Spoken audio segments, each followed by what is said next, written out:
Halo semuanya, rekan-rekan Ranah Suci Abadi, kita berjumpa kembali di channel My Novel. Sebelum alur ceritanya dimulai, jangan lupa subscribe dan nyalakan lonceng notifikasinya, agar tidak ketinggalan dengan update episode terbarunya. Jika suka silahkan like dan share, dan komen. Tanpa lama-lama lagi ayo, kita ke alur cerita.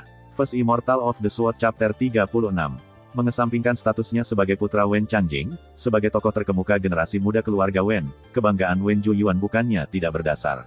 Pada usia 9 tahun, dia memasuki Pinnacle Sword Manor untuk memulai kultivasinya, menjadi pria terbaik saat ini, seorang anak ajaib. Pada usia 13 tahun, dia dengan lancar bergabung dengan Blue River Sword Manor sebagai murid sekte luar. Setelah hanya 4 tahun, dia terpilih untuk memasuki sekte dalam, dan dia berada di peringkat paling atas. Hari ini, kultivasinya telah mencapai puncak alam peredaran darah, tahap Refining Bond. Tingkat pencapaian dalam martial Dao ini sudah cukup untuk membuat beberapa kekuatan utama kota Guangling menghela nafas atas inferioritas mereka sendiri. Bagaimana mungkin seseorang seperti dia menganggap serius menantu laki-laki seperti Sui? Dia meremehkan untuk membayar penjahat manja seperti Huang Qianjun, apalagi memperhatikan Sui. Burung berbulu. Deskripsi yang tepat. Wen Xiaobei dan pemuda keluarga Wen lainnya tertawa terbahak-bahak. Dengan Wen Zhuyuan untuk mendukung mereka, mereka sama sekali tidak takut pada Huang Qianjun meskipun ini adalah bengkel keluarga Huang. Wen Zhuyuan, menurutmu siapa yang kamu hina? Huang Qianjun menatap tajam. Apakah aku mengatakan sesuatu yang salah? Wen Zhuyuan menatapnya dengan dingin. Siapa di kota Guangling yang tidak tahu bahwa kamu hanyalah celana sutera nakal? Siapa yang tidak tahu bahwa Sui tidak lain adalah menantu laki-laki yang diolok-olok semua orang? Anda, mata Huang Qianjun memerah. Tapi Wen Zhuyuan hanya tertawa. Tirai dibuka pada perjamuan gerbang naga, berikutnya hanya dalam 2 minggu.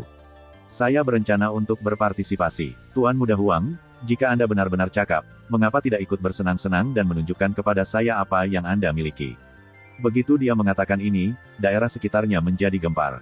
Sudah selesai. Dengan seseorang seperti Wen Zhuyuan berpartisipasi, tidak mungkin orang seperti kita bisa menonjol.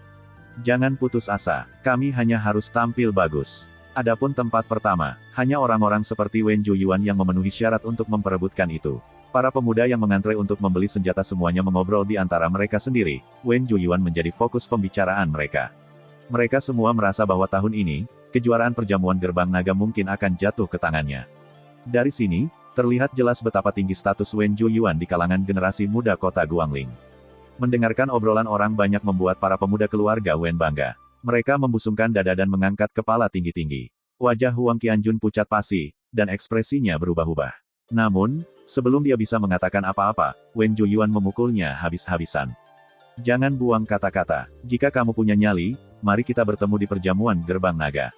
Dengan itu, dia berbalik dan membawa para pemuda keluarga Wen pergi, mengabaikan Sui sepenuhnya. Dia meremehkan bersaing dengan orang cacat seperti dia.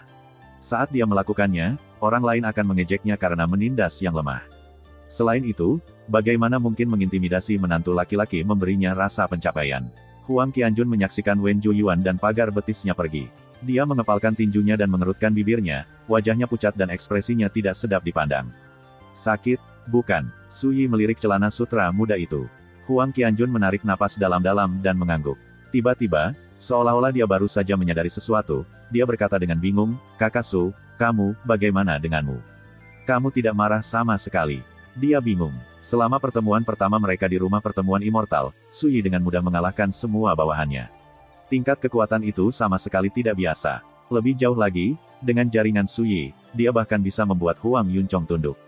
Jadi bagaimana mungkin Sui membiarkan ini begitu saja? Dia hanyalah seekor semut yang meminta perhatian, kata Sui dengan ringan.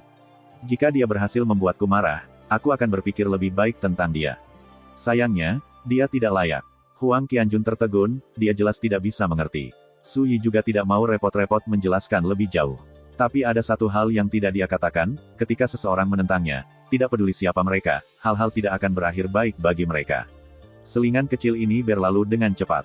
Di dalam bengkel pembuat pedang, di depan tungku yang menyala-nyala. Huang Qianjun telah memimpin Sui langsung ke ahli pedang terkenal Wang Tianyang. Rambut Wang Tianyang sangat jarang, dia praktis botak, dan dia kurus dengan kulit berwarna tembaga. Dia mencengkeram palu di satu tangan, dan saat ini sedang menempa pedang panas yang belum selesai. Bunga api tersebar ke segala arah, menerangi ruangan. Tuan, teman saya ada di sini. Apakah ada kemungkinan Anda bisa membantu saya dan menempahkan dia pedang? Huang Qianjun berdiri di samping, tersenyum dan dengan rendah hati mengepalkan tinjunya. Namun, Wang Tianyang mengabaikannya sepenuhnya. Dia hanya terus memalu pedang yang sedang dia kerjakan. Suara dentang logam memenuhi udara, dan beberapa percikan api hampir mendarat di Huang Qianjun. Menyadari bahwa dia telah diabaikan, Huang Qianjun tertawa canggung, lalu menoleh ke arah Su Yi dan berbisik, "Kakak Su, tetua Wang selalu seperti ini. Tolong, jangan tersinggung. Biarkan dia menyelesaikan apa yang dia lakukan dulu," kata Su Yi. "Untuk saat ini, arahkan aku untuk melihat materinya. Aku harus memutuskan apa yang akan masuk ke pedangku." Huang Qianjun buru-buru mengangguk. Bengkel pembuat pedang secara alami tidak kekurangan bahan untuk membuat senjata, termasuk beberapa logam langka dan berharga. Setelah melihat semua yang mereka miliki, Su Yi mau tidak mau tenggelam dalam kesunyian. Bahkan bahan-bahan mahal yang dianggap paling baik pun masih hanya bahan biasa. "Kamu tidak puas, Kakak Su? Ini adalah bengkel terbaik di kota Guangling. Jika Anda tidak dapat menemukan apapun yang Anda sukai, Anda mungkin harus pergi ke ibu kota prefektur Cluedriver untuk menemukan sesuatu yang lebih baik," jelas Huang Qianjun. Su Yi tidak membenarkan atau menyangkalnya. "Siapkan bahan-bahanku. Saya membutuhkan 30 kati Blue Light Cold Iron, 1 kati bubuk tembaga merah berkobar, 5 kati air es mendalam yang dimurnikan." Dia meminta lebih dari 10 bahan secara total. Beberapa berharga, sementara yang lain biasa saja. Huang Qianjun menuliskannya, lalu memerintahkan beberapa pelayan bengkel untuk menyiapkannya. Sementara itu, dia memimpin Su Yi kembali ke bengkel Wang Tianyang. Wang Tianyang telah menyelesaikan pedang yang sedang dikerjakannya, dan dia saat ini sedang berbaring di kursi rotan.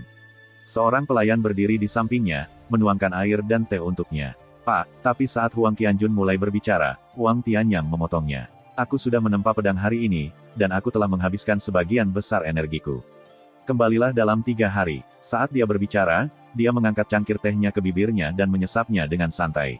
Ekspresi Huang Qianjun berkedip-kedip. Dia mengundang Su Yi ke sini secara pribadi, hanya untuk ditolak, dan di wilayah keluarganya sendiri. Bagaimana dia harus menghadapi Su Yi sekarang? Dia menarik napas dalam-dalam, lalu berkata, "Tuan, ayah saya mengatakan bahwa apapun yang dibutuhkan saudara Su harus diselesaikan dengan tergesa-gesa. Anda," dia mencoba berdebat, hanya agar Wang Tianyang menyela dia sekali lagi. "Kalau begitu minta ayahmu menempanya pedang," katanya kesal. "Saya pasti tidak punya waktu luang untuk melayani, saudara Su, Anda." Su Yi berdiri tepat di depan mata, tapi Wang Tianyang sama sekali tidak sopan, juga tidak sedikit pun khawatir ketika Huang Qianjun mengangkat Huang Yuncong. Tingkat kesombongan ini luar biasa. Saat itulah sekelompok pelayan datang, membawa sebuah kotak raksasa. "Tuan muda, kami sudah selesai menyiapkan materi yang Anda minta." Saat melihat ini, Wang Tianyang langsung kehilangan kesabaran. Dia meraung, "Siapa yang menyuruhmu membawa mereka ke sini? Saya telah menghabiskan 2 minggu terakhir tidak melakukan apa-apa selain menempa pedang. Aku berencana untuk beristirahat dengan baik, kemudian mencari rumah bordil dan membakar tenaga, hanya untuk kamu yang bodoh muncul dan menimbulkan masalah. Anda mengembalikan barang-barang itu ke tempat asalnya." Dia sangat marah, dia bangkit dari kursi anyamannya dan melemparkan cangkir tehnya ke tanah. "Ah, jadi dia terburu-buru mencari rumah bordil." Huang Qianjun langsung mengerti. Untuk seseorang yang sehebat dan sekuat Wang Tianyang, terkurung selama 2 minggu memang sulit untuk ditanggung. Tiba-tiba, sebuah ide berani terlintas di benaknya. "Mengapa tidak memperkenalkan penatua Wang pada karakter, Nong, yang diajarkan saudara Su kepada saya? Mungkin membantu menghilangkan kebutuhan mendesaknya." "Tunggu." Ketika dia melihat para pelayan bersiap untuk mengembalikan materi, Su Yi angkat bicara. "Lagi pula aku tidak berencana menyuruh orang lain menempa pedangku." Ketika mereka mendengar ini, baik Huang Qianjun maupun Wang Tianyang tercengang. "Bisakah Anda meminjamkan saya bengkel Anda?" Su Yi melirik tungku di dekatnya. "Tentu saja bisa," kata Huang Qianjun segera. "Tetapi, Kakak Su, apakah kamu berencana untuk menempa pedangmu sendiri?" Su Yi mengangguk. "Betul sekali. Sebagai seorang kultivator pedang, pedang yang paling cocok untuknya adalah yang dia buat sendiri. Hanya dengan begitu dia dapat sepenuhnya menyadari pedang daunnya." "Oh, nak, apakah kamu di sini hanya untuk membuat masalah?" Wang Tianyang tertawa dingin, tatapannya menghina. Anak laki-laki yang napasnya masih berbau susu ibunya berencana menempa pedang tepat di depannya.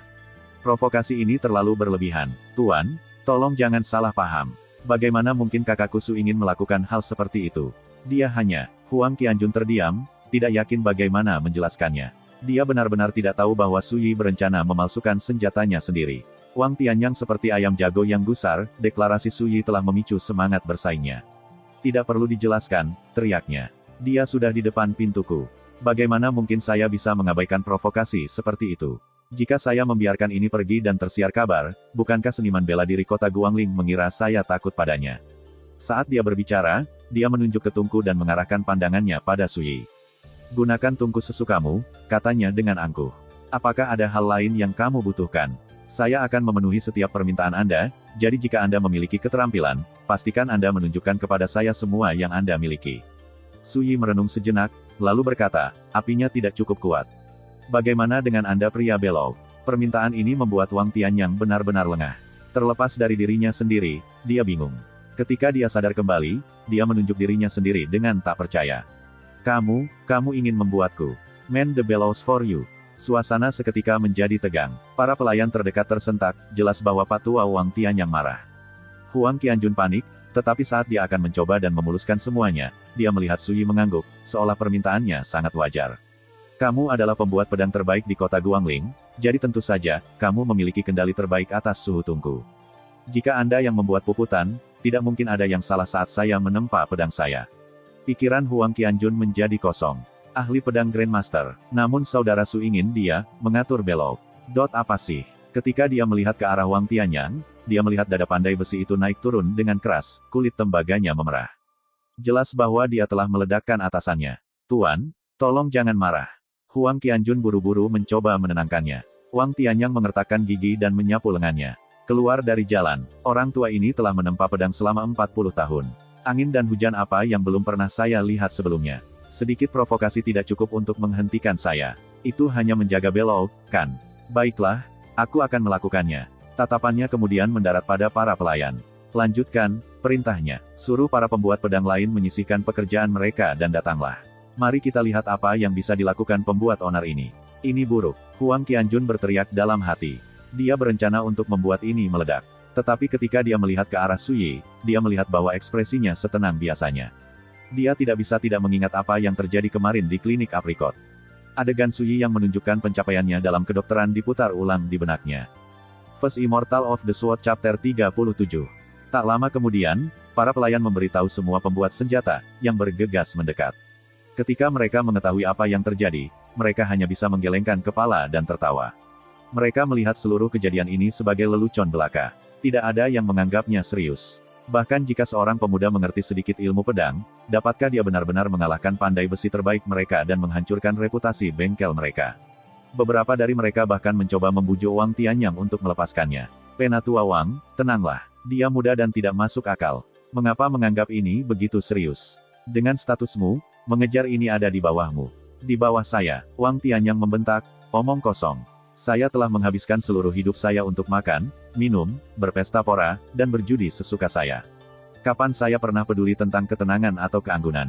Berdiri saja di sana dan lihat. Dia mendekati Tungku, mengambil penjepit, dan mulai menambahkan bahan bakar ke api, berteriak, Hei, Su, siapapun namamu, bukankah kamu akan menunjukkan satu atau dua hal kepada kami?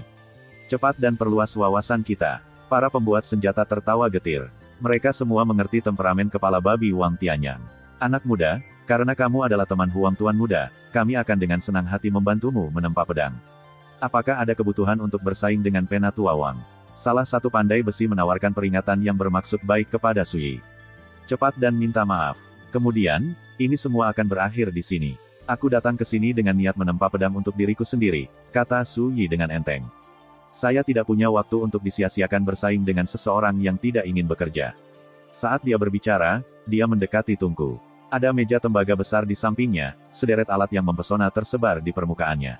Suyi melirik para pelayan dan memerintahkan, letakkan materi di sini. Ketika mereka melihat ini, para pembuat senjata mengerutkan alis mereka dengan ketidaksenangan yang mendalam. Bagaimana bocah ini bisa begitu tidak masuk akal? Tapi untuk menghormati posisi Huang Qianjun, mereka tidak menyuarakan kritik mereka. Kalau tidak, mereka pasti sudah menendang Suyi keluar dari pintu. Salah satu pandai besi menoleh ke arah Huang Qianjun dan mengeluh, Tuan muda Huang, siapa temanmu ini? Dia sangat muda, tapi dia cukup pemarah. Huang Qianjun sudah tertekan, dan dia berkata dengan kesal, ada apa dengan semua pertanyaan yang tidak berguna? Anda akan mengetahui apakah dia siap atau tidak jika Anda hanya menonton.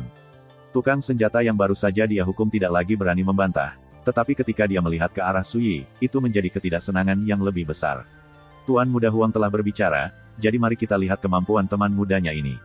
Seseorang mendengus dingin. Yang lain tampak bersemangat untuk menonton pertunjukan dan melihat Su Yi mempermalukan dirinya sendiri.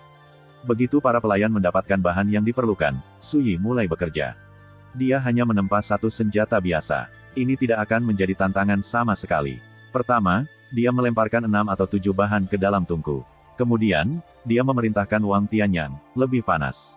Teruskan sampai saya memberitahu Anda sebaliknya. Kerumunan tercengang. Pipis kuyak itu benar-benar tidak sopan. Lihatlah bagaimana dia berbicara dengan Penatua Wang.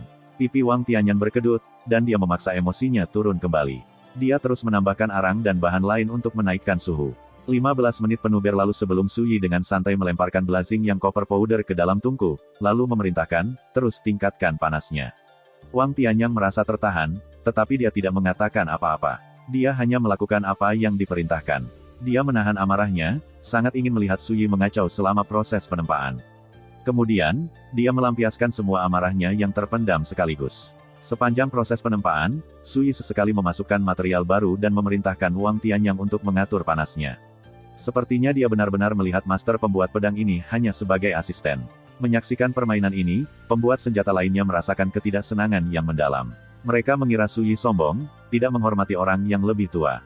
Namun, Huang Qianjun dengan penuh semangat mengantisipasi hasilnya. Dia bisa melihat bahwa Su Yi terlihat nyaman dan tenang saat bekerja di bengkel, dan dia tidak kekurangan kepercayaan diri. Skenario terburuk, pedang saudara Su lebih rendah dari pekerjaan Penatua Wang. Selama dia berhasil menempa pedang, dia tidak akan mempermalukan dirinya sendiri. Itu sudah cukup. Ketika dia menyadari hal ini, Huang Qianjun santai. Sedikit lebih panas. Itu tidak cukup. Terus berlanjut. Lagi. Untuk sementara, yang mereka dengar hanyalah Su Yi berulang kali mendesak Wang Tianyang untuk menambah panas. Ekspresi Wang Tianyang semakin tidak sedap dipandang. Uap mengepul dari lubang hidungnya, dan kepalanya yang hampir botak praktis berasap karena marah. Dia juga mulai terlihat tidak nyaman. Huang Qianjun dan para pembuat pedang semuanya memasang ekspresi berbeda di wajah mereka. 1 jam kemudian, gelombang panas yang memancar dari tungku begitu kuat, seluruh ruangan terasa seperti mendidih. Para penonton dipenuhi keringat, dan pakaian mereka basah kuyup. Mereka merasa seolah-olah sedang berdiri di samping gunung berapi aktif. Wang Tianyang paling dekat dengan bengkel, jadi sungai keringat mengalir di kepalanya yang botak. Kulitnya yang gelap berubah menjadi merah cerah. Dia adalah ahli pedang Grandmaster, tapi dia mendekati batasnya. Saat itulah Su Yi mengeluarkan cincin emas bergaris ungu dan melemparkannya ke bengkel. Boom! Ledakan. Lidah api menyapu ruangan, meledak dengan cahaya yang menyilaukan. Cincin itu meleleh dengan kecepatan yang terlihat dengan mata telanjang, menjadi untaian cairan ungu samar berkilau. Su Yi tidak ragu. Dia segera menuangkan 5 kati air es mendalam yang dimurnikan langsung ke tungku. Ketika air sedingin es dan panas terik bertabrakan, hasilnya adalah semburan uap. Segera, kabut menyelimuti seluruh ruangan, mengaburkan pandangan para penonton. Mereka secara naluriah mundur karena takut uap panas akan membakar mereka. Suara marah Wang Tianyang bergema melalui bengkel yang dipenuhi uap. Saat memadamkan pedang, siapa yang baru saja menuangkan air es mendalam yang dimurnikan langsung ke tungku. Aku belum pernah melihat teknik menggelikan seperti ini sebelumnya. Penghinaan, kemarahan, pertanyaan tajam. Pembuat senjata lainnya bahkan tidak tahu harus berkata apa. Mereka menempa pedang sepanjang tahun, tapi mereka belum pernah melihat orang melakukan apa yang baru saja dilakukan Su Yi. Dia jelas meraba-raba secara membabi buta dalam kegelapan. Tak lama kemudian, gelombang panas dan uap panas mereda, dan pandangan para penonton menjadi jelas. Ketika Wang Tianyang kembali terlihat, sepertinya alisnya telah terbakar habis. Rambut tipis apa yang pernah dia miliki telah hilang, dia sekarang benar-benar botak dan merah seperti telur yang diasinkan kedelai. Dia menggertakkan giginya, jelas di samping dirinya sendiri karena marah. Su Yi, sementara itu, terlihat tenang dan fokus. Dia memegang tang di tangannya, yang dengannya dia memegang garis kasar pedangnya. Dia memegangnya di depannya dan memeriksanya. Bilah yang belum selesai berwarna gelap seluruhnya, dengan kilau ungu samar. Selain itu, sepertinya tidak ada yang istimewa tentang itu. Bentuk pedangnya sebenarnya terlihat cukup bagus, kata salah satu pembuat senjata dengan heran. Masih garis besarnya saja, kata yang lain. Kita masih harus melihat apakah itu bisa menahan temper atau tidak. Saya tentu tidak berpikir itu bisa. Bahkan jika ya, seberapa bagus senjata yang terbuat dari bongkahan logam mentah seperti itu. Senjata yang bagus membutuhkan material berkualitas dan keunggulan. Bocah ini datang ke sini untuk menimbulkan masalah, jadi dia seharusnya bisa membuat pedang yang bagus. Tertawa salah satu pandai besi dalam upaya terang-terangan untuk mengipasi api dan menimbulkan masalah. Mereka jelas di sini hanya untuk melihatnya membodohi dirinya sendiri. Huang Qianjun tertawa dingin pada dirinya sendiri, tetapi dia tidak mengatakan apa-apa. Kita lihat siapa yang tertawa pada akhirnya. Kemudian, mereka menyaksikan Su Yi meletakkan batang logam mentah ke landasan, mengangkat palu besar dengan tangan kanannya, dan mengayunkannya. Dentang, percikan tersebar ke segala arah, dan ledakan yang memekakkan telinga terdengar. Gendang telinga penonton berdengung, dan terlepas dari diri mereka sendiri, mereka tampak terpana. Kekuatan mentah anak itu sungguh luar biasa. Palu itu besar, tapi di tangannya, terlihat seringan bulu. Dia mengendalikannya semudah jika itu adalah bagian dari tubuhnya. Wang Tianyang memperhatikan gerakan Su Yi dengan penuh perhatian, dengan penuh semangat menunggunya mempermalukan dirinya sendiri. Dentang, dentang, dentang, suara logam melawan logam bergema di seluruh bengkel. Setiap kali palu besar mendarat, percikan api berterbangan seperti kembang api, pemandangannya sangat indah. Semua orang secara bertahap menyadari bahwa ada sesuatu yang tidak beres. Tak lama kemudian, salah satu pembuat senjata mau tidak mau berseru, "Teknik apa ini?"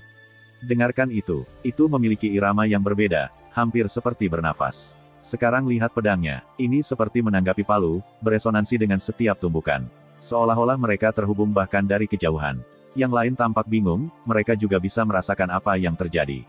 Di tengah percikan api yang berhamburan, setiap pukulan palu memiliki ritme yang tak terlukiskan. Di bawah serangan gencar tanpa henti, garis pedang yang kasar dan kasar menyusut, menjadi lebih padat dan lebih padat, mulai terbentuk. Apakah anak itu benar-benar menguasai beberapa metode unik menempa pedang? Semua pembuat pedang bertanya-tanya hal yang sama, dan ekspresi mereka menjadi jauh lebih serius. Pada awalnya, kesombongan Su Yi telah membuat mereka marah, dan mereka sudah menyiapkan apa yang akan mereka katakan setelah usahanya untuk menempa pedang pasti gagal.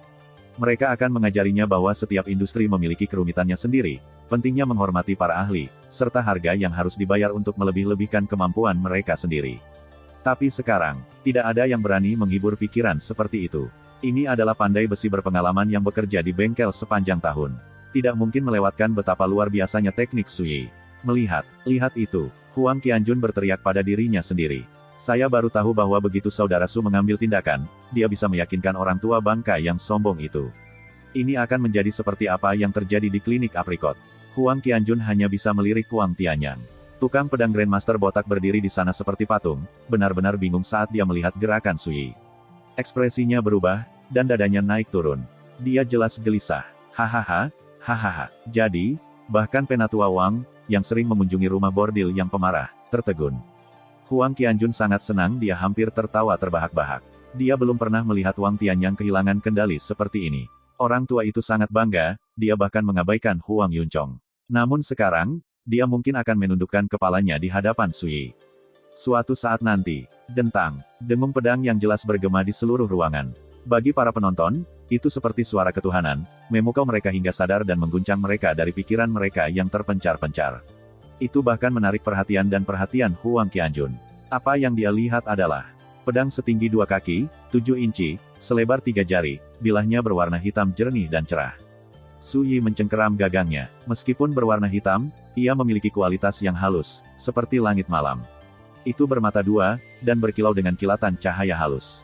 Su Yi menggerakkan pergelangan tangannya, dan kegelapan pedang yang bertinta bersinar dengan kilau ungu yang samar dan berkilauan, memberinya udara ilusi tambahan. Ini, semua pembuat senjata dipindahkan. Tatapan mereka memanas, dan mereka tampak terpesona. Ini adalah pedang dengan spiritualitas. Menghadapinya, hati mereka yang sombong diam-diam menyerah. Mereka yakin, pedang itu sama sekali tidak sebanding dengan senjata biasa. Jantung Huang Qianjun berdegup kencang di dadanya. Hanya dengan melihat pedang itu, dia merasakan sensasi tajam menusuk. Tidak mungkin dia melewatkan betapa luar biasa itu.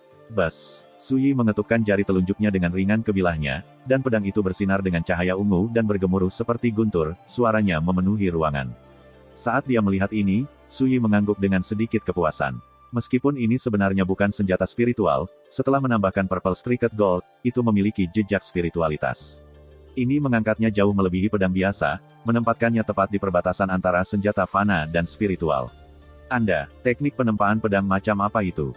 Wang Tianyang diam selama ini, tapi akhirnya dia angkat bicara. Tatapannya bingung, seolah-olah dia telah kehilangan jiwanya, atau seolah-olah dia terlalu terpana untuk berpikir jernih. Su Yi melirik pembuat pedang itu. Mau belajar, saya bisa mengajarimu. Wang Tianyang gemetar dari ujung kepala sampai ujung kaki, dan matanya membelalak, seolah dia tidak berani mempercayai telinganya.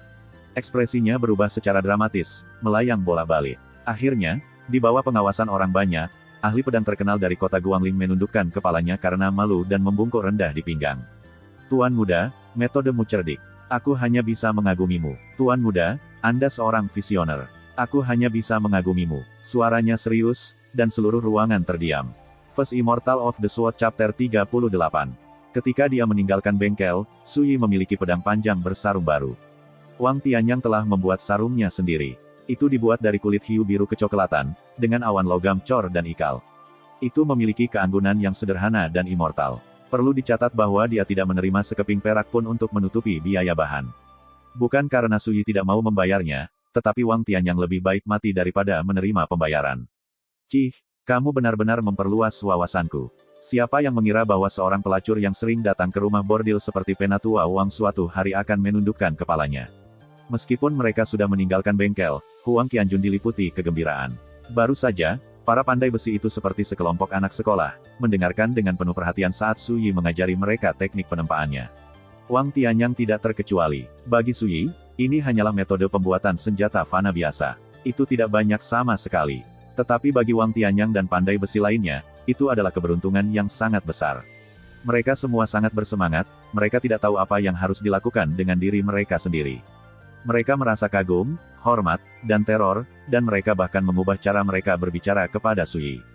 Dia sekarang adalah Grandmaster Su.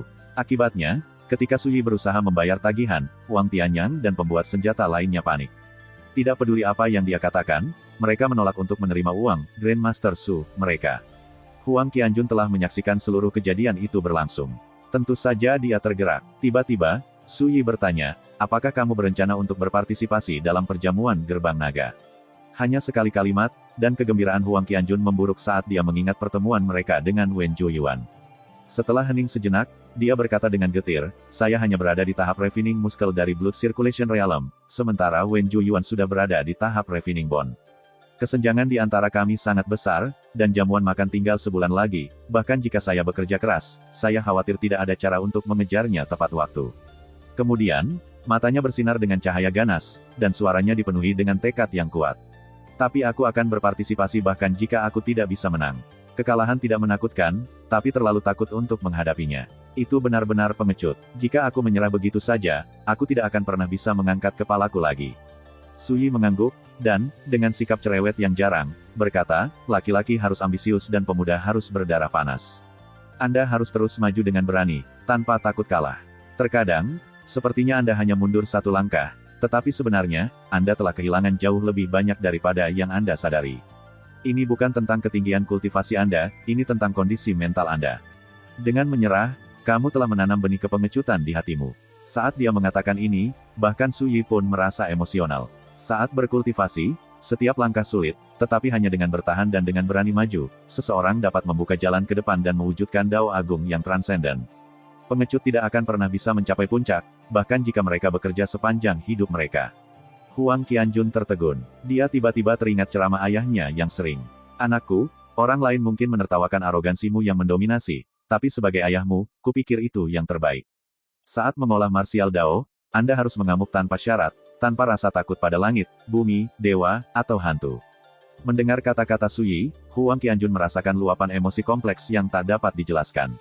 Waktu yang lama berlalu, dan tatapannya berangsur-angsur dipenuhi dengan tekad. Kakak Su, saya akan mengingat apa yang baru saja Anda ajarkan kepada saya. Mulai sekarang, saya tidak akan mundur saat menghadapi masalah. Su Yi mengingatkannya, aku bilang kamu tidak boleh mundur, tapi itu tidak berarti kamu harus gegabah. Cari tahu keseimbangan yang tepat untuk diri Anda sendiri. Dengan itu, dia tidak mengatakan apa-apa lagi. Dia tidak pernah benar-benar suka menguliahi orang lain. Beberapa hal lebih mudah diucapkan daripada dilakukan. Beberapa konsep membutuhkan pengalaman langsung, pelatihan, dan mengatasi rintangan yang tak terhitung jumlahnya untuk benar-benar memahaminya. Kakak Su, apakah kamu akan berpartisipasi dalam perjamuan gerbang naga? Tanya Huang Qianjun. Su Yi menggelengkan kepalanya. Hadiahnya banyak, tapi kedengarannya terlalu membosankan. Membosankan. Perjamuan itu adalah pertikaian antara pemuda Guangling dan Cloudfall Cities. Tontonan besar ini tidak cukup untuk membangkitkan minat saudara Su. Huang Qianjun terdiam, tidak yakin bagaimana harus menanggapi. Tak lama kemudian, mereka melewati gang dan mendengar jeritan anak kecil.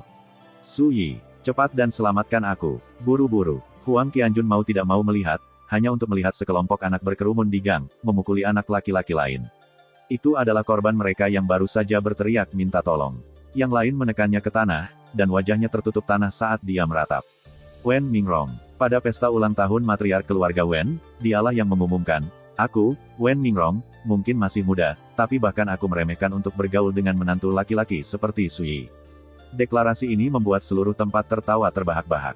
Beberapa tetua bahkan memuji semangat bocah itu dan mengatakan prospek masa depannya tak terukur. Namun sekarang, Wen Mingrong diintimidasi, dan dia bahkan memohon bantuan kepada Suyi yang dibenci untuk ditemani. Suyi hanya meliriknya, lalu terus berjalan santai ke depan tanpa berhenti, seolah-olah dia tidak melihat apa-apa. Ketidakpedulian yang kejam ini membuat Wen Mingrong panik. Dia berteriak, "Baik, Suyi, tunggu saja. Saat aku pulang, aku akan memberitahumu." Saat itulah Huang Qianjun berjalan mendekat. Para pengganggu yang memburu Wen Mingrong membeku, langsung waspada. "Apakah kamu di sini untuk menyelamatkanku? Besar, saat aku kembali, ayahku akan menghadiahimu." Wen Mingrong sangat gembira, tapi bertentangan dengan semua harapan, Huang Qianjun hanya berjongkok dan mencubit pipinya yang kotor, dengan keras. Sangat menyakitkan sehingga Wen Mingrong meringis dan menangis. "Bocah kecil, tidakkah kamu pikir kamu agak bingung?"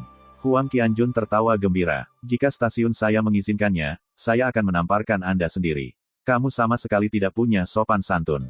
Anda." Pikiran Wen Mingrong menjadi kosong. "Jangan hanya berdiri di sana. Terus berlanjut." Huang Qianjun bangkit, mengeluarkan beberapa perintah kepada para pengganggu, lalu pergi, tertawa sambil pergi. Tak lama kemudian, jeritan dan permohonan Wen Mingrong memenuhi gang sekali lagi. Tapi semua ini tidak ada hubungannya dengan Suyi. Klinik Aprikot. Ketika Suyi kembali, dia melihat sekelompok penjaga berdiri di dekat gerbang. Mereka tampak kuat dan terlatih, dan mereka tidak membiarkan siapapun masuk. Ruang di sekitar klinik itu kosong, semua pasien sudah lama pergi. Apakah ini semacam tantangan? Mata Huang Qianjun berkilat, mengancam kekerasan, dan dia melangkah maju. "Hei bajingan, siapa yang memberitahumu bahwa kamu bisa bertindak liar di sini?" Tuan Muda Huang. Ketika mereka melihat Huang Qianjun, ada kegemparan yang jelas di antara para penjaga. Namun, tidak satupun dari mereka mundur, mereka jelas memiliki kepercayaan pada dukungan mereka.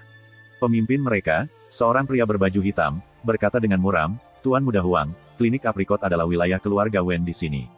Bagaimana Anda bisa menyebut melindunginya, bertindak liar? Kamu dari keluarga Wen." Huang Qianjun tertegun. Pria berjubah hitam itu mengangguk. "Kami bawahan tetua kedua keluarga Wen. Kami datang ke sini untuk urusan bisnis dengan Tuan Muda keluarga kami." "Tuan Muda Huang, ini tidak ada hubungannya dengan Anda, jadi sebaiknya Anda tidak terlibat." Huang Qianjun mengerutkan alisnya. "Tuan Muda keluargamu, maksudmu pria Wen Jieyuan itu?" "Memang." Pria berjubah hitam itu mengangguk. Huang Qianjun langsung mengerti. Klinik Aprikot awalnya berada di bawah kendali Wen Changqing, namun kemarin, Suyi telah mengambil alih kepemimpinannya. Selain itu, dia membersihkan tempat semua orang yang terikat kontrak dengan Wen Changqing dalam satu gerakan. Tidak ada keraguan tentang hal itu. Putra Wen Changqing, Wen Jieyuan, ada di sini untuk balas dendam. Pria berbaju hitam itu sudah memperhatikan Suyi di dekatnya, dan tatapannya langsung berubah ganas. Dia mengangkat tangannya, menunjuk, dan berteriak, "Menantu keluarga Wen, kamu akhirnya kembali. Apakah Anda tahu sudah berapa lama Tuan Muda kami menunggu Anda?" Para penjaga lain juga tampak sangat tidak ramah. Lagi pula, mereka datang ke sini untuk membantu Wen Jieyuan membuat masalah, bagaimana mungkin mereka memperlakukan Suyi dengan hormat? Sial, Huang Qianjun baru saja akan berteriak ketika Suyi meletakkan tangannya di bahunya. "Kamu tinggal." Huang Qianjun menoleh untuk melihat, hanya untuk melihat ketidakpedulian yang tenang di tatapan Suyi, serta kilatan dingin. Hatinya bergetar. "Di mana Tuan Mudamu?" Suyi melangkah maju, tenang seperti biasa. Dia tidak peduli dengan ejekan pandai besi, karena di matanya, mereka hanyalah semut, tidak layak dipertimbangkan. Tapi klinik Aprikot berbeda, ini adalah wilayahnya. Mereka datang untuk memusuhi dia di wilayahnya sendiri. Tidak mungkin dia tidak peduli. "Ikut denganku." Pria berbaju hitam itu menatapnya dengan dingin, lalu berbalik dan melangkah ke klinik. Suyi mengikuti, sementara penjaga lainnya menempel di dekatnya, mengawasinya dengan ketat seolah takut dia akan melarikan diri. Saudara Su berencana menangani ini sendiri, ya. Saat Huang Qianjun hendak mengambil tindakan, dia mengingat perintah Suyi dan berhenti di jalurnya. "Aku harus mengikuti perintahnya, tapi jika aku hanya berdiri di sini tanpa melakukan apa-apa, bukankah aku akan terlihat tidak berguna?" Huang Qianjun tenggelam dalam pikirannya. Dia tidak mengkhawatirkan kesejahteraan Suyi, dia hanya meratapi ketidakmampuannya untuk pergi menonton pertunjukan. Tak lama, ia tampaknya mencapai keputusan. Dia berbalik dan pergi. Sedangkan di dalam Aprikot Klinik, Hukuan, Wu Guangbin dan yang lainnya semuanya hadir, tetapi semua alis mereka terjalin erat karena khawatir. Ketika mereka melihat Suyi melangkah melewati pintu, ekspresi mereka berubah. Suyi baru saja mengambil manajemen klinik kemarin, tetapi putra Wen Changqing, Wen Jieyuan, sudah ada di sini untuk membuat masalah. Setiap anggota staf klinik merasakan bahwa Suyi berada dalam masa sulit. Hukuan buru-buru mengeluarkan peringatan, "Tuan, Anda tidak boleh berbenturan dengan Tuan Muda Wen Jieyuan. Mundur sekali ini saja, ada masa depan tanpa batas di depanmu." Suyi tidak setuju atau tidak setuju. Dia hanya mengangguk. "Aku senang kau baik-baik saja." Hukuan ingin mengatakan sesuatu, hanya agar pria berbaju hitam itu mendorongnya pergi. "Ini bukan urusanmu. Kalian semua, tunggu di sana." Kemudian, dia membawa Suyi langsung ke halaman belakang klinik. Hukuan dan staf lainnya memperhatikan mereka pergi, lalu saling memandang dan menghela nafas. Mereka sangat mengagumi keterampilan medis Suyi, tapi kali ini, keluarga Wen yang datang mencari masalah. Mereka tidak dalam posisi untuk terlibat. Halaman belakang Apricot Clinic, Wen Jieyuan berdiri dengan tangan di belakang, di samping pohon belalang. Dia menatap tajam ke sumur yang dirantai, alisnya berkerut erat. Lama berlalu sebelum dia berbicara. 9 tahun yang lalu, Taois pengembara Wu Ruokyu mengatakan bahwa setiap orang yang tinggal di halaman itu akan dilahap oleh hantu yang tinggal di dalam sumur. Lalu, mengapa Suyi masih hidup? Wen Jieyuan bingung. Dia akan datang ke sini pagi ini.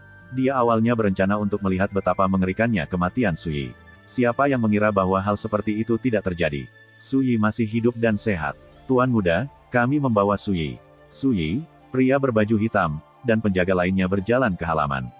Membanting, gerbang ditutup, dan para penjaga bubar, mengambil pos di dekatnya. Tatapan dingin mereka menatap Suyi, seolah-olah dia adalah mangsa yang telah masuk ke perangkap mereka. Wen Jieyuan berdiri di samping sumur, berpakaian putih. Ketika Suyi tiba, dia berbalik menghadapnya, bertanya, "Katakan padaku, ketika kamu tinggal di sini tadi malam, apakah ada yang aneh terjadi?" Nada suaranya memaksa dan memaksa, seolah-olah dia sedang memberi perintah. First Immortal of the Sword Chapter 39.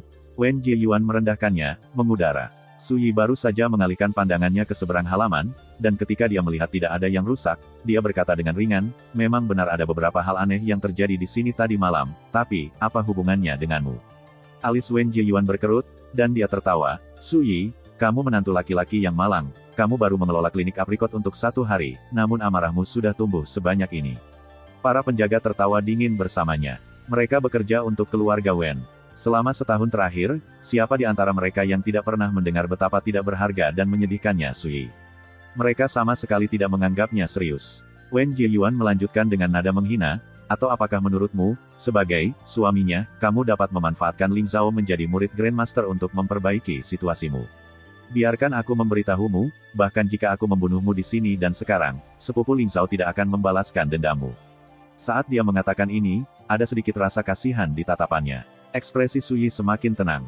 Tiba-tiba, dia bertanya, "Apakah kamu kenal Wu Ruokyu?" Wen Jieyuan tiba-tiba menjadi serius. "Apakah kamu bertemu Taois pengembara tadi malam?" Suyi langsung mengerti. "Seperti yang kupikirkan, kamu dan ayahmu sudah lama tahu tentang bahaya halaman.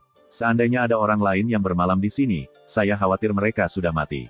Wen Jieyuan terdiam. Tiba-tiba, dia tertawa terbahak-bahak, tatapan aneh di matanya. "Suyi, kamu seharusnya mati tadi malam, tapi kemudian, belum terlambat." Dia melambai, suaranya dingin dan acuh tak acuh.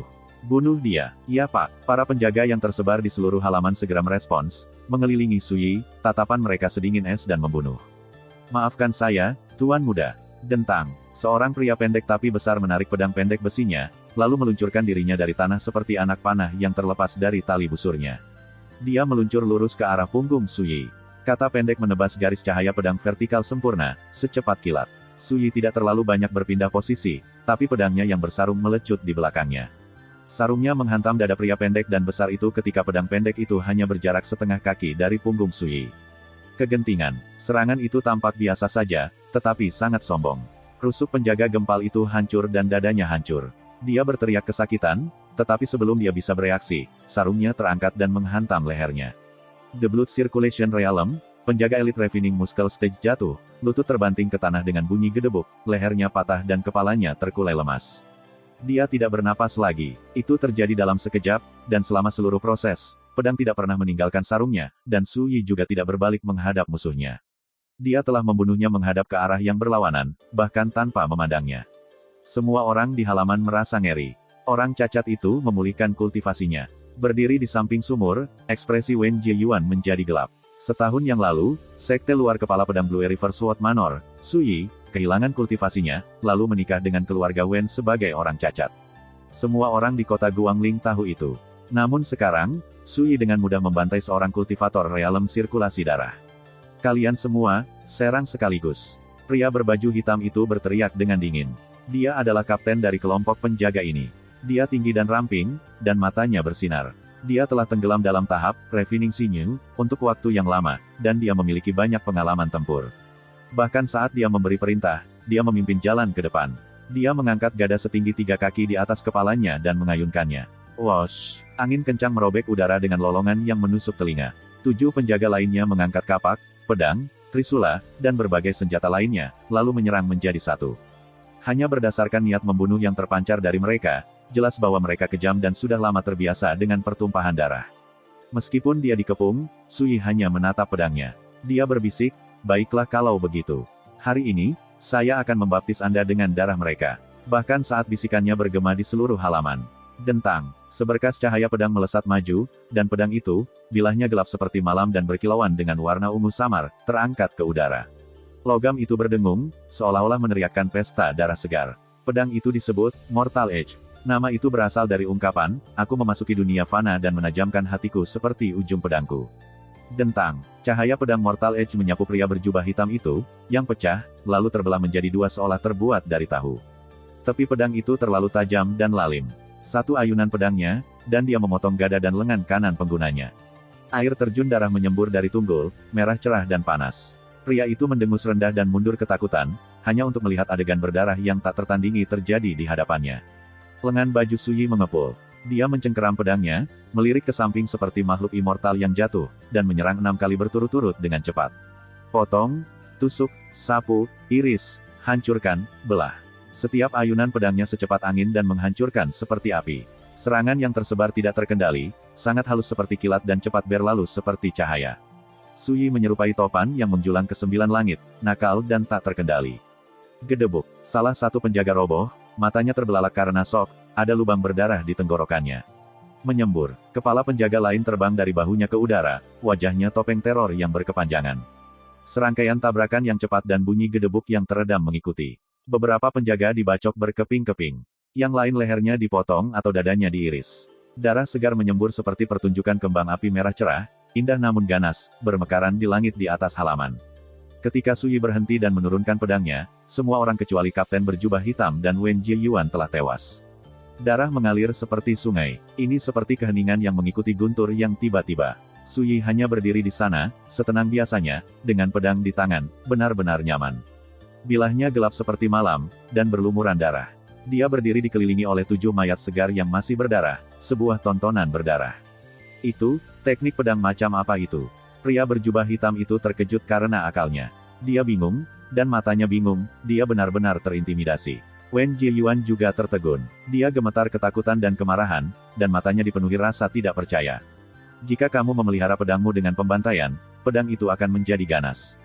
Jika Anda meredamnya dengan darah, itu mengembangkan aura yang sangat buruk. Yang terbaik adalah memoles pedang Anda dengan Dao Heart Anda.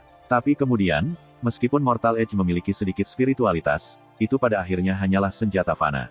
Noda haus darah tidak akan merusaknya. Su Yi melirik ke Mortal Edge, lalu ke Wen Jieyuan. Kamu adalah murid terhormat, keluarga Wen, katanya datar. Apakah kamu tidak berani melawanku? Wen Jieyuan merasakan aliran dingin melalui dirinya. Dia hanya berada di tahap refining muscle di Blood Circulation Realm, dan dia telah dimanjakan sejak usia muda. Dia belum pernah melihat tontonan berdarah seperti itu seumur hidupnya, dan dia sudah ketakutan setengah mati. Tuan muda, lari, buru-buru. Tiba-tiba, pria berbaju hitam di dekatnya berteriak, mengeluarkan panah, dan mengarahkannya ke Su Yi. Wosh! Sebuah baut ditembakkan seperti kilat, kilatannya sangat tajam. Su Yi bergeser ke samping, mengelak hanya dengan jarak 3 inci antara grendel dan tenggorokannya. Titik itu menghantam dinding halaman, meninggalkan lubang yang dalam dan pecahan batu yang berserakan. Dari sini, jelas betapa kuatnya baut itu. Wen Jieyuan sudah sadar, dan dia memanfaatkan kesempatan ini untuk melarikan diri dari halaman. Pria berbaju hitam itu memegang panahnya dan memutarnya kembali, menarik pelatuknya dan melepaskan satu baut demi satu. Wosh, wosh, wosh. Titik-titik tajam menimbulkan angin menderu saat mereka melesat di udara dengan cepat, langsung menuju Suyi, terkonsentrasi seperti hujan deras. Suyi tidak mundur. Sebaliknya, dia maju, berkedip-kedip dan bergeser, membiarkan baut-baut itu meluncur melewatinya. Dia sudah berada di tahap refining sinew. Dia bergerak seperti anak panah dan mendarat selembut angin, secepat mungkin. Meskipun dia berjalan di tengah hujan proyektil, dia tampak tenang dan tenang, menghindari setiap serangan yang masuk dengan sehelai rambut. Dalam sekejap mata, dia tiba di depan pria berbaju hitam, sama sekali tidak terluka, bahkan tidak ada sehelai rambut pun yang keluar dari tempatnya. Jika kamu melakukan ini, kamu hanya akan menyakiti dirimu sendiri. Pria berbaju hitam itu berteriak. Dia sudah menggunakan semua bautnya, dan saat Suyi mendekat, dia tidak bisa menahan keputusasaan. Kuat, terlalu kuat, begitu kuat bahkan ahli refining sinew seperti dia merasakan teror dan ketidakberdayaan muncul dari lubuk hatinya. Kamu menyelamatkan tuanmu karena kesetiaan. Itu layak dipuji, jadi aku akan memberimu kematian yang bersih. Dengan itu, ujung pedang Suyi berkilat. Menyembur, pedang itu menembus dada pria itu, menghancurkan jantungnya. Di saat-saat terakhir sebelum kematiannya, dia tidak percaya betapa cepat dan efisiennya gerakan Suyi. Sepertinya dia sama sekali tidak khawatir tentang betapa seriusnya konsekuensi dari tindakannya. Pria berbaju hitam itu jatuh ke tanah dan roboh dalam genangan darah. Tapi Suyi sudah mengalihkan pandangannya ke tempat lain. Wen Jieyuan telah mencapai gerbang, panik dan ketakutan seperti anjing setelah kehilangan tuannya. Bagaimana mungkin Suyi membiarkannya melarikan diri dengan begitu mudah? Dengan jentikan jari kakinya, sebuah kata pendek terbang ke udara dan mendarat di telapak tangannya. Lengannya melonjak dengan kekuatan, dan dia melemparkannya. Swoosh! Kata pendek itu terbang seperti anak panah, cepat dan kejam seperti kilat, lalu tenggelam langsung ke punggung Wen Jieyuan. Kombinasi rasa sakit yang menyiksa dan teror yang luar biasa membuat Wen Jieyuan diambang kehancuran. Jika aku tahu ini akan terjadi, aku tidak akan membiarkan mereka mengunci gerbangnya. Ekspresi Wen Jieyuan dipenuhi dengan keputusasaan. Tapi saat itulah, seseorang membuka gerbang dari luar, dan sekelompok orang muncul tepat di luar halaman. Pemimpinnya adalah sosok raksasa bergunung-gunung dengan baju besi dan jubah prajurit. Ketika dia membuka matanya, mereka tampak berderak dengan listrik. Ini tidak lain adalah komandan penjaga kota, Ni Beihu. Komandan Ni, selamatkan aku. Wen Jieyuan baru saja putus asa, tapi sekarang, dia sangat senang. Dia berteriak minta tolong, seperti orang tenggelam mencengkeram sedotan. Ini, tatapan Ni Beihu menyapu halaman. Pemandangan begitu banyak mayat segar berlumuran darah bahkan mengejutkannya. Ekspresinya berubah, dan dia menghirup udara dingin. Huang Qianjun dan sekelompok penjaga mengikutinya, dan tontonan berdarah itu juga mengejutkan mereka. Saraf mereka menjadi tegang. Kemudian, tatapan mereka tertuju pada sosok soliter yang berdiri di tengah pembantaian, Suyi. Mereka tidak bisa tenang. Jelas bagi mereka semua bahwa dia bertanggung jawab atas semua pertumpahan darah ini. Komandan Ni, cepat dan tangkap penjahat Suyi itu. Dia mengamuk membunuh. Dia membunuh semua pelayanku, dan dia ingin membunuhku juga. Teriak Wen Jieyuan, pahit dan panik. Dia berada di perjamuan beberapa hari yang lalu, dan dia melihat Ni Beihu dan Fu San muncul. Dia secara naluriah berasumsi bahwa karena Ni Beihu berhubungan baik dengan keluarga Wen, dia akan mendukungnya. Namun apa yang terjadi selanjutnya membuatnya tertegun. Ni Beihu tiba-tiba sadar, mengepalkan tinjunya, dan menyapa Suyi. Saya minta maaf atas kedatangan saya yang terlambat, Tuan Muda Su, dan dengan rendah hati meminta maaf kepada Anda. Komandan Ni, kamu, bagaimana mungkin kamu? Wen Jieyuan merasa seperti disambar petir. Lidahnya diikat, dan matanya melotot. Dia terlalu terkejut bahkan untuk berbicara dengan benar. Ni Beihu mengabaikannya, ekspresinya acuh tak acuh. Dia hanya menatap Suyi dengan sangat hormat. Suyi mengerutkan alisnya, lalu melirik Huang Qianjun. Apakah kamu mengundang Komandan Ni ke sini? Huang Qianjun membeku. Dia tahu bahwa Suyi tidak senang, dan dia berkeringat dingin. Dia ingin menjelaskan, tetapi pada akhirnya, dia hanya bisa menundukkan kepala dan meringis. Ya, First Immortal of the Sword Chapter 40. Huang Qianjun menundukkan kepalanya dan mengakuinya tanpa berusaha menjelaskan dirinya sendiri. Ekspresi Suyi sedikit melunak. Aku akan melepaskannya kali ini. Ketika Huang Qianjun mendengar ini, ketegangannya mengendur, dan wajahnya dipenuhi rasa syukur. Kakak Su, jangan khawatir. Saya tidak akan mencoba sesuatu yang pintar lagi. Ketika Ni Beihu melihat ini, dia hanya bisa menghela nafas dengan emosi. Huang Yunchong, dasar rubah tua. Sungguh langkah yang cerdas. Selama putra Anda mengikuti Tuan Muda Su, apa perlunya mengkhawatirkan masa depannya? Dia pasti akan membuat sesuatu untuk dirinya sendiri. Ketika saya kembali, saya harus membuat putra saya lebih dekat dengan Tuan Muda Su juga. Kemudian, dia dengan sungguh-sungguh menangkupkan tinjunya. Tuan Muda Su, Tuan Kota Fu memberitahuku beberapa hari yang lalu bahwa masalahmu adalah masalahnya. Jadi katakan padaku, bagaimana kita harus menyelesaikan ini? Wen Jieyuan adalah putra Wen Changqing, sedangkan Su Yi adalah menantu laki-laki keluarga Wen. Sekarang ada perseteruan darah di antara mereka berdua. Jika mereka tidak menangani ini dengan baik, itu bisa menyebabkan kekacauan besar. Sebelum Su Yi bisa menjawab, Wen Jieyuan berjuang untuk berbalik dan menghadapinya. Dia bersujud, memohon sekuat tenaga, Su Yi, aku salah. Saya salah. Aku tidak akan pernah melakukannya lagi, jadi tolong, ampuni aku sekali ini saja. Aku bersumpah aku tidak akan memberitahu siapapun apa yang terjadi di sini. Dia gemetar dari ujung kepala sampai ujung kaki, matanya membelalak ketakutan. Bahkan seorang idiot pun akan menyadari bahwa situasinya tidak terlihat baik, jadi dia segera mengubah nada bicaranya. Tapi apa yang terjadi selanjutnya di luar dugaan semua orang. Huang Qianjun tiba-tiba melangkah maju, mengambil pisau di punggung Wen Jieyuan, dan memasukkannya.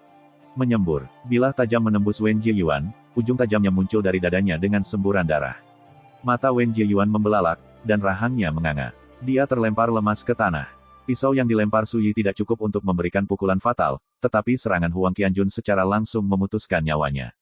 Ni Beihu dan para penjaga terdekat tertegun. Mereka tidak akan pernah menyangka bahwa orang yang akan membunuh Wen Jieyuan adalah si Celana Sutra, Huang Qianjun. Bahkan alis Su Yi terangkat, dia juga tidak mengharapkan ini. Dada Huang Qianjun naik turun, napasnya tersengal-sengal. Dia menarik pisau keluar, memercikkan darah ke seluruh tubuhnya. Tapi dia seperti tidak menyadarinya. Dia menundukkan kepalanya, tidak berani menatap tatapan Su Yi, lalu berkata dengan suara serak, "Kakak Su, aku melakukan sesuatu yang sombong lagi." Su Yi menatapnya dalam-dalam, lalu berkata, "Cuci darah dari wajahmu, lalu kembali." Untuk sesaat, Huang Qianjun linglung. Lalu dia berkata dengan heran, "Kakak Su, kamu tidak marah padaku.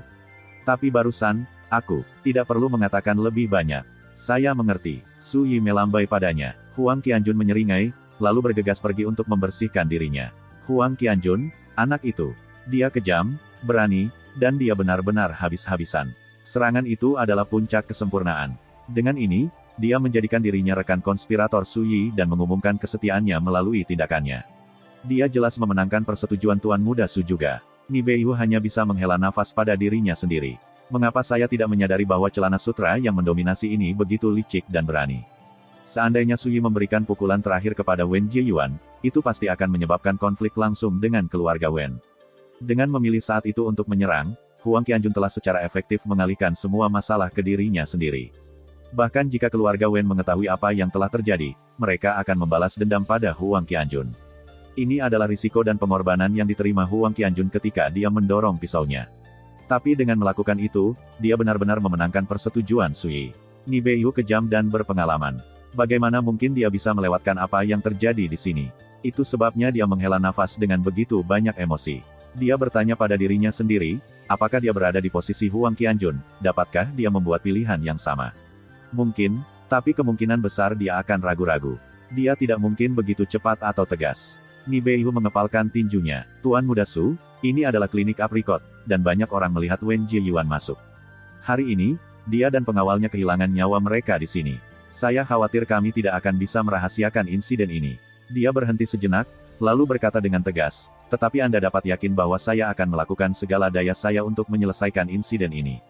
Status Wen Jieyuan tidak sederhana, dia adalah putra dari tetua garis utama Wen Changqing.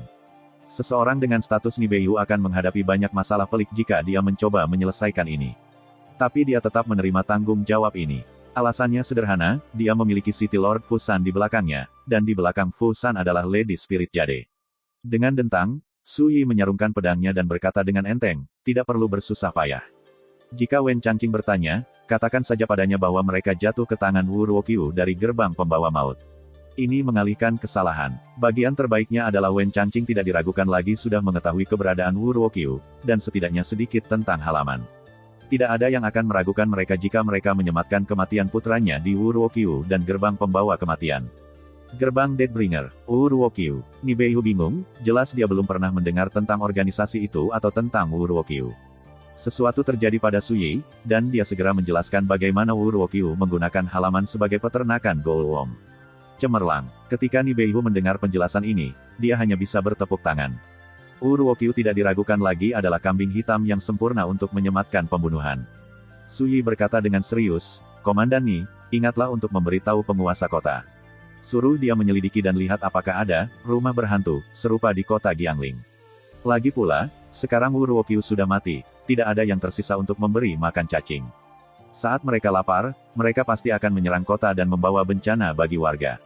Ni Beihu langsung menjadi serius. Dia menangkupkan tinjunya. Tuan Muda Su, saya mengagumi pertimbangan dan kebajikan Anda. Kami pasti akan menjadikan ini prioritas utama kami. Dengan itu, dia menoleh ke pengawalnya dan berkata, bersihkan mayatnya.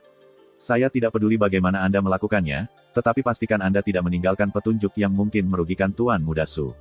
Apakah kamu mendengarku? Ya Pak, para penjaga mengakui perintah mereka dan mulai bekerja. Mereka telah bekerja untuk City Lords Manor selama bertahun-tahun. Mereka adalah elit yang terbiasa dengan pertumpahan darah, tipe yang menjilat darah dari pedang mereka, dan mereka memiliki banyak pengalaman dalam menyelesaikan masalah seperti itu. Mereka kejam dan efisien. Pada saat Huang Qianjun selesai membasuh darah dan kembali, halaman sudah bersih. Mayat Wen Jiyuan dan para penjaga menghilang, seolah-olah mereka menghilang begitu saja. Bahkan aliran darah yang menodai tanah hilang tanpa jejak. Huang Qianjun hanya bisa berseru, Komandan Ni, mengapa saya merasa bahwa ini bukan pertama kalinya Anda dan pengawal tua melakukan ini? Itu hanya membunuh orang dan menghancurkan mayat, itu saja, kata Ni Beihu dengan seenaknya. Sesederhana mungkin, saya tidak membual ketika saya mengatakan bahwa setelah pengawal tua selesai membersihkan lokasi pembunuhan, bahkan keluarga Huang tidak akan dapat menemukan bukti sekecil apapun. Saat dia berbicara, tatapannya menyapu bawahannya. Semuanya, kalian tahu apa yang harus dilakukan terkait insiden hari ini, bukan? Para penjaga tertawa terbahak-bahak. Salah satu dari mereka berkata, Tuan, mari kita ikuti aturan kita yang biasa. Perlakukan kami dengan 3 putaran minuman, dan kami jamin bibir kami tertutup rapat. Seolah-olah semua ini tidak pernah terjadi. Ni Beihu mengangguk. Su Yi melirik Huang Qianjun. Anda membayar tagihan untuk minuman mereka. Huang Qianjun buru-buru memukul dadanya. Tenang, saudara Su, serahkan semuanya padaku. Ni Beihu tidak bisa menahan tawa. Su Yi memerintahkan Huang Qianjun untuk memperlakukan para penjaga tidak diragukan lagi adalah caranya menyatakan persetujuan untuk pengaturan ini.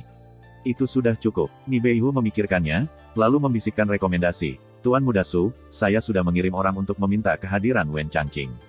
Ketika dia tiba di sini, yang harus Anda lakukan hanyalah menonton. Su Yi mengangguk. Waktu berlalu. 1 jam penuh berlalu sebelum sekelompok orang bergegas melewati gerbang halaman. Pemimpin mereka adalah pria yang mencolok, berwajah pucat, dan tidak berkumis. Ini tidak lain adalah tetua kedua keluarga Wen, Wen Changqing. Namun, kekhawatiran panik dan berat hati tertulis di wajahnya.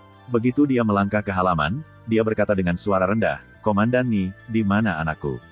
Di mana pengawalnya? Ekspresi Ni Beihu dipenuhi dengan kesedihan, dan dia berkata dengan suara serak, Saudara Changqing, ketika saya sampai di sini, sudah terlambat. Saya khawatir putra Anda dan para pengiringnya sudah meninggal. Apa? Wen Changqing bereaksi seolah-olah dia disambar petir, dan matanya mengancam akan keluar dari rongganya. Siapa itu? Siapa yang membunuh putraku? Tatapan ganasnya menyapu semua orang di halaman, seperti binatang buas yang marah mencari seseorang untuk dimakan. Dia memiliki 2 anak. Wen Jiyuan adalah putra tertuanya, dan dia berada di puncak masa mudanya. Wen Changqing telah mencurahkan hati dan jiwanya untuk melatihnya. Dia berencana mengirim Wen Jiyuan ke Blue River Sword Manor dalam waktu dekat. Siapa yang mengira putranya akan mati sebelum dia mendapat kesempatan? Belasungkawa, Saudara Changqing. Wajah Ni Beihu dipenuhi duka, dan dia menghela nafas. Tidak seorang pun dari kami dapat menduga bahwa penampakan jahat bersembunyi di dalam halaman.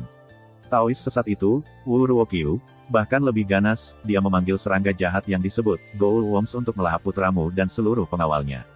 Wu Ruokyu. Ekspresi Wen Changqing berubah secara dramatis, dan pembuluh darah di dahinya menonjol. Daois pengembara yang terkutuk itu. Saya menganggapnya sebagai teman saya, namun dia berani membunuh anak saya. Tiba-tiba, dia melirik Su Yi, seolah menyadari sesuatu. Tidak, itu tidak benar. Serunya, sampah itu menghabiskan malam tanpa diserang, jadi mengapa anakku mati? Dia terkejut sekaligus marah, dan dia merasakan sesuatu yang mencurigakan sedang terjadi. Alih-alih menjawabnya, Ni Beihu tampak tertegun. Saudara Changqing, Anda mengatakan bahwa Anda mengenal kultivator sesat Wu Ruokyu. Dan Anda tahu tempat tinggal ini berhantu dan berbahaya. Para penjaga di dekatnya gempar. Mereka bermain bersama, berteriak dan berteriak-teriak. Mereka semua memelototi Wen Changqing dan meneriakkan pertanyaan. Wen Changqing, kamu berani meninggalkan penjahat itu untuk membuat kekacauan. Saya tidak pernah menduga bahwa keluarga Wen akan melakukan tindakan sesat dan kelam seperti itu di balik pintu tertutup. Benar-benar tak termaafkan. Keluarga Wen telah bergaul dengan kultivator sesat Wu Ruokyu dari gerbang pembawa maut. Saya harus memberitahu Tuan Kota Fusan tentang ini. Rasa sakit karena kehilangan putranya membuat Wen Changqing marah karena marah, tetapi ketika dia mendengar pertanyaan dan teguran para penjaga, dia merasakan hawa dingin di punggungnya, seolah-olah seseorang telah menuangkan air dingin ke kepalanya. Ini membantunya tenang. Dia menarik napas dalam-dalam, ekspresinya tidak sedap dipandang saat dia mencoba menjelaskan. Komandan Ni, jika aku bersekongkol dengan Wu Ruokyu, mengapa dia membunuh putraku? Bagaimana dengan ini? Kata Ni Beihu dengan dingin. Kamu dan aku akan mengunjungi Tuan Kota Fusan dan membuatnya menegakkan keadilan. Jika Anda tidak bersalah, Anda secara alami akan bebas pergi tanpa biaya. Wen Changqing membeku, dan dadanya naik turun dengan hebat. Sebelum dia bisa mengambil keputusan, Ni Beihu melambai kepada bawahannya. Datang, antarkan Wen Changqing ke manor Tuan Kota. Ketika dia melihat ini, Huang Qianjun, yang berperan sebagai penonton, tidak bisa menahan napas. Saya telah melihat kejahatan saya yang adil, tetapi saya belum pernah melihat orang yang berhati hitam ini. Dia tidak hanya membuat gerbang Deathbringer dan Wu Ruokyu mengambil risiko untuk ini, dia bahkan memanfaatkan kesempatan ini untuk menyeret Wen Changqing pergi. Betapa jahatnya, jika dia berhasil sampai ke tanah Tuan Kota, mengingat hubungan Tuan Kota Fusan dengan Suyi, Wen Changqing akan hancur. First Immortal of the Sword Chapter 41. Pengawal tua mengepung Wen Changqing, tatapan mereka tertuju padanya. Wen Changqing dengan jelas merasakan bahwa ini bukan pertanda baik baginya, dan dia agak panik. Komandan Ni, mengingat hubunganmu dengan keluarga Wen, kamu harus tahu bahwa aku, Wen Changqing, tidak begitu rendah atau tercela. Dia menarik napas dalam-dalam, lalu berkata dengan sungguh-sungguh, saya baru saja menerima berita duka tentang meninggalnya putra saya, jadi saya kehilangan kendali atas emosi saya dan mengatakan beberapa hal yang seharusnya tidak saya katakan. Saya dengan rendah hati meminta pengertian Anda. Ni Beihu terdiam, lalu berkata, Kakak Changqing, jika kamu ingin membuktikan bahwa kamu tidak bersalah, hanya ada satu hal yang perlu kamu lakukan. Apa itu? Tanya Wen Changqing. Gunakan kekuatan keluarga Wen untuk membantu kediaman Tuan Kota dalam membasmi setiap petunjuk tentang Wu Ruokyu. Kita tidak bisa membiarkan pelaku kejahatan seperti dia membawa bencana bagi rakyat. Saya percaya City Lord Fu akan menghargai bantuan Anda. Kata-kata Ni Beihu nyaring dan fasih. Itu wajar saja, Wen Changqing bahkan tidak perlu berhenti untuk berpikir. Ekspresinya dipenuhi dengan kebencian yang pekat, dan dia menggertakkan giginya. Wu Ruokyu membunuh putraku. Aku sangat ingin mencabik-cabiknya dan memakannya hidup-hidup. Komandan Ni, yakinlah, keluarga Wen berkewajiban untuk menyelidiki dan mengejar iblis itu. Ekspresi Ni Beihu melembut, dan dia melambaikan tangan pengawalnya. Kakak Changqing, ada sesuatu yang saya tidak yakin harus saya katakan atau tidak. Komandan Ni, tolong beritahu saya. Kamu jelas sangat menyadari bahwa kediaman ini berhantu, namun kamu tidak memperingatkan Tuan Muda Su. Jika kabar ini menyebar, saya khawatir ini akan memberi Anda banyak kritik, kata Ni Beihu. Orang yang tidak tahu apa-apa mungkin berasumsi bahwa keluarga Wen bermaksud menggunakan rumah berhantu itu untuk menyingkirkannya. Ekspresi Wen Changqing berubah drastis, dan dia langsung menyangkalnya.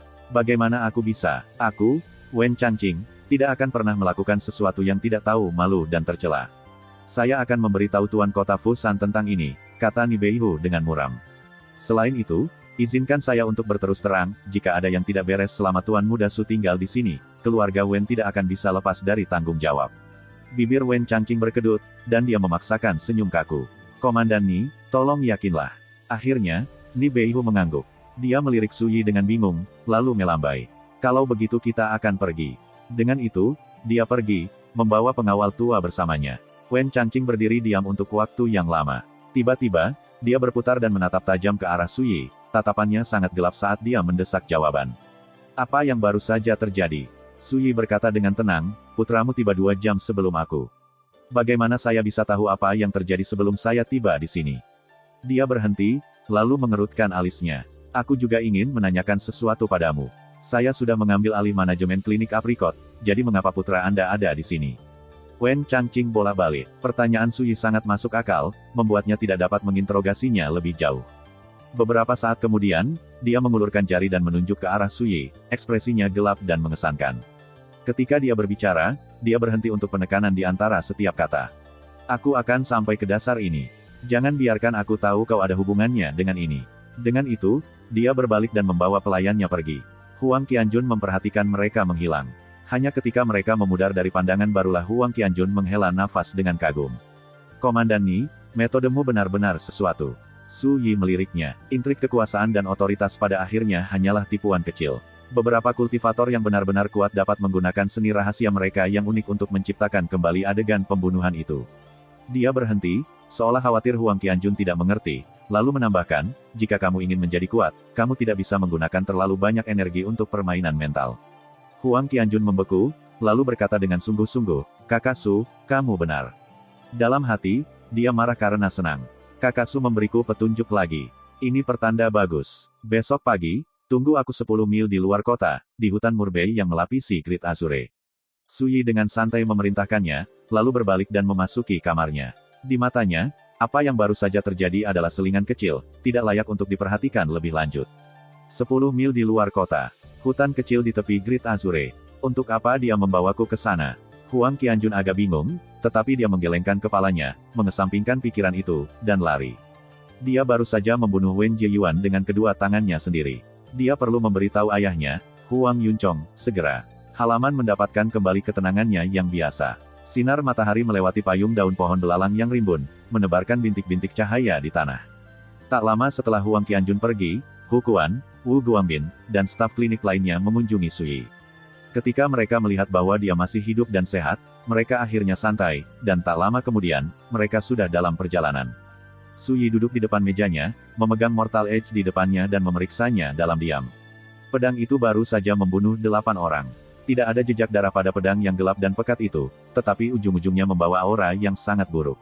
Ini pada akhirnya hanyalah senjata fana, dengan sedikit ruang untuk tumbuh. Tetap saja, setidaknya dalam jangka pendek, itu akan baik-baik saja. Akhirnya, Su Yi menyarungkan kembali Mortal Edge, lalu melirik labu pemelihara jiwa kuning yang tergantung di meja. Seakan merasakan tatapannya, suara malu-malu King Wan terdengar. Tuan Mistik, apakah Anda memiliki perintah untuk saya? Suaranya lembut dan lengket, murni dan manis. Ayo keluar, aku punya sesuatu untuk didiskusikan denganmu. Su Yi dengan lembut mengetukkan jarinya ke meja. Dia sudah punya rencana untuk apa yang akan dia lakukan dengan King Wan. Gumpalan asap putih muncul diam-diam dari labu, dan sosok mungil King Wan mulai terlihat, memukau dalam gaun merahnya. Dia memiliki ciri-ciri awet muda dan mata besar, dan dia berdiri di sana, gemetaran, kepala menunduk, terlihat agak konyol. Su Yi bergumam, aku akan memberimu 2 pilihan. Pertama, setelah saya masuk ke Origin Dao, saya akan menebus jiwa Anda dan melepaskan Anda dari dunia ini. King Wan gelisah dengan keliman gaunnya dan bertanya dengan lemah, dan pilihan kedua, Mystic Master. Pilihan kedua sederhana, kami akan membuat kesepakatan. Dia menggosok rahang bawahnya dan menatapnya, seolah-olah dari kejauhan. Saya akan memberi Anda teknik kultivasi dan membantu Anda menjadi kultivator hantu sejati.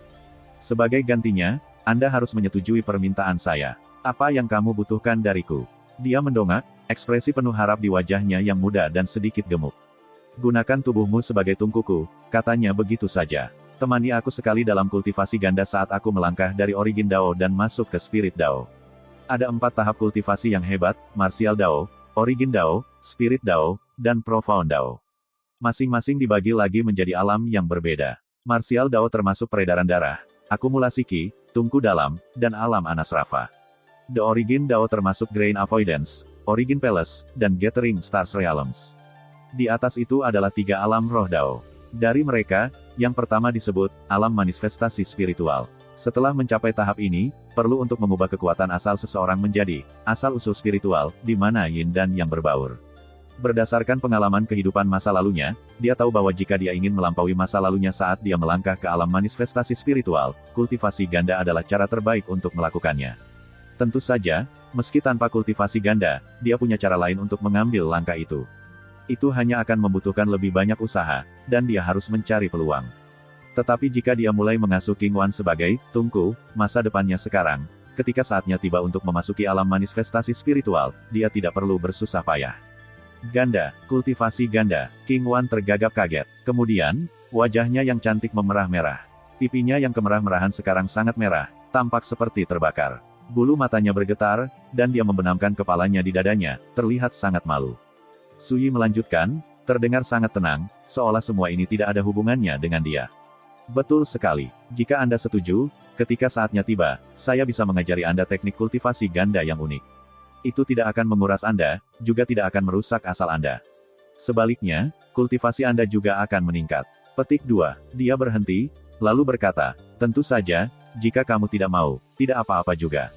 Saya tidak begitu putus asa untuk memanfaatkan jiwa yin kecil seperti Anda. Dalam kehidupan masa lalunya, seandainya dia mengumumkan bahwa dia menginginkan pasangan kultivasi ganda, kecantikan immortal dan Dewi akan mengerumuni pintunya seperti ngengat ke nyala api. Lagi pula, berkultivasi ganda dengan Su Xuanjun adalah pukulan keberuntungan yang sangat besar bagi wanita manapun yang berniat mencapai ketinggian yang lebih tinggi dalam mengejar Dao. Itu adalah kesempatan yang dapat ditemukan tetapi tidak dicari. Bisakah King Wan mengerti itu? Mungkin tidak, tapi Su Yi tidak peduli. Bagaimanapun, alam manifestasi spiritual masih jauh. Pikirkan lagi, tidak perlu terburu-buru menjawab saya, kata Su Yi. Dengan itu, dia bangkit dan berbalik untuk pergi. Tapi sebelum dia pergi jauh, King Wan memanggilnya kembali. Dia terdengar bingung. Tuan Mistik, aku sudah memutuskan. Oh, alis Su Yi terangkat, dan dia bertanya dengan penuh minat. Apa yang kamu pilih? Itu, pilihan kedua. Suaranya selembut agas, hanya nyaris tak terdengar, dan wajah cantiknya merah padam. Dia bahkan tidak berani menatap tatapan Su Yi. Su Yi benar-benar tidak memahaminya. Dia hanya jiwa yin. Kenapa dia begitu malu? Dia memikirkannya, lalu berkata, begitu kamu memutuskan, kamu tidak bisa menarik kembali kata-katamu. Apakah kamu mengerti? Dada King Wan terangkat, jelas dia gugup. Dia menarik napas dalam-dalam beberapa kali sebelum terbata-bata, aku mengerti. Su Yi melanjutkan, meskipun saya akan mengajari Anda metode kultivasi, dan meskipun saya akan memberi Anda petunjuk, saya tidak menganggap Anda sebagai murid saya, dan Anda tidak diizinkan menyebut diri Anda seperti itu. Memahami, saya mengerti. King Wan mengangguk dengan patuh. Su Yi merenung sejenak, lalu menambahkan, bahkan jika kamu menjadi mitra kultivasi gandaku, kamu tidak akan menjadi istri atau selirku, dan aku tidak akan bertanggung jawab untukmu. Apakah kamu mengerti? King Wan tertegun. Kemudian, dia tergagap, Mystic Master, tidak perlu khawatir. Aku tidak berani mengingini hal seperti itu. Mendengar ini, Su Yi akhirnya mengangguk puas. Aku akan memberimu 1 hari lagi untuk memikirkannya. Jika Anda belum berubah pikiran saat itu, saya akan mengajari Anda teknik kultivasi. Dengan itu, dia bangkit, mendorong membuka pintu, dan pergi. Saat itu tengah hari, dan perutnya keroncongan. Dia harus memuaskan rasa laparnya sebelum dia melakukan hal lain. Adapun apa yang dipikirkan King Wan, dia bahkan tidak bisa diganggu untuk menebak. Bukan karena dia berhati batu. Dia bukan tanpa emosi, tetapi dia memiliki kondisi mental dan pengalaman kehidupan masa lalunya selama 108.000 tahun. Dia sudah lama melepaskan diri dari masalah cinta. Jika dia ditakdirkan untuk bertemu dengan seorang wanita yang mencuri hatinya, dia secara alami akan menghargai dan menyayanginya. Jika tidak, dia tidak akan mendorong masalah ini. Adapun kultivasi ganda, romansa kasual, one night stand. Jika semua orang setuju, mengapa dia tidak bersenang-senang? Ketika Su Xuanjun melakukan urusannya, dia tidak pernah membiarkan cinta atau kesenangan mengganggunya. Terima kasih, sampai jumpa di episode berikutnya.